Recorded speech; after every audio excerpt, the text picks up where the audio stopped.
Shalom. Hari ini kita akan renungkan kitab Lut pasal 4 ayat 1 sampai 12. Sudah bagi dua paragraf.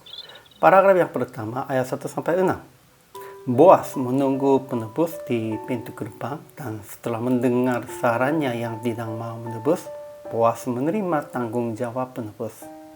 Paragraf yang kedua ayat 7 sampai 12. Pemuka-pemuka masyarakat dan orang lain yang berada di situ memberkati Boas supaya keluarganya menjadi mulia, dan dia sesungguhnya menjadi keluarga mulia melalui menjadi nenek moyang Daud dan nenek moyang Yesus Kristus. Kesimpulannya, Boas menunggu penebus di pintu gerbang, dan setelah mendengar sarannya yang tidak mau menebus, Boas berkata, "Aku akan menebus." Kemudian mereka memproses jual dan beli. Dengan bukti zaman itu, pemuka-pemuka masyarakat dan orang lain yang berada di situ memberkati Boas. "Ya, kami saksinya, semoga Tuhan menjadikan istrimu itu seperti Rahel dan Leah yang melahirkan banyak anak untuk Yakub." Dan mereka terus memberkati supaya Boas makmur di antara orang-orang dari kaum Efrata.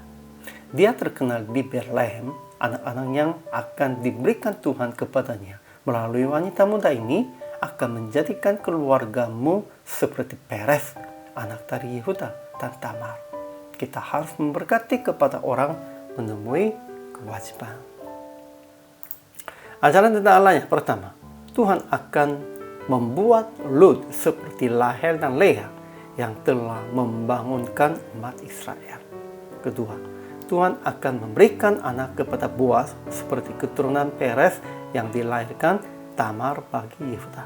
Dan melalui ini, dia akan menjadi nenek moyang bagi Daud dan nenek moyang bagi Yesus Kristus. Ajaran tentang manusianya. Pertama, Boas menunggu penebus di pintu gerbang dan memohon menebus untuk Lot dan Naomi. Kedua, tidak dituliskan namanya yang keluarga lebih dekat daripada Boas, sebab dia tidak menanggung jawab sebagai penebus, sebab takut dapat rugi. Ketiga, Boas menerima tanggung jawab sebagai penebus, sekalipun akan merusakkan milik pusakanya sendiri.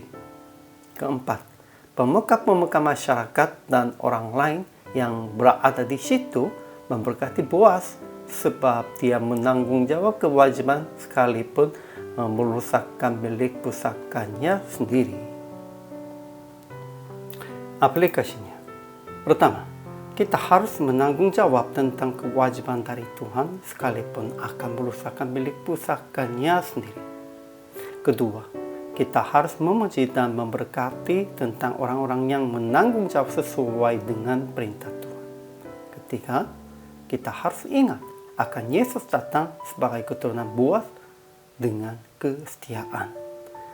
Memang Boas juga sudah mempersiapkan jalan Yesus Kristus dengan menanggung kewajiban kita.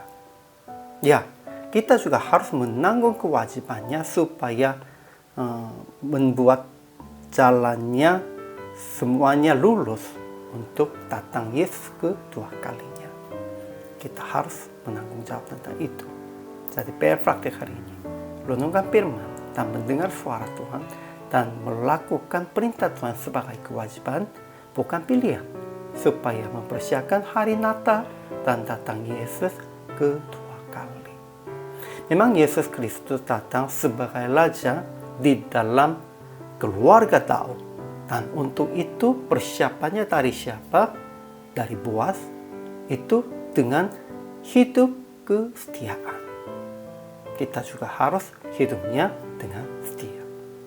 Hari ini juga selama melayani, Tuhan Yesus memberkati.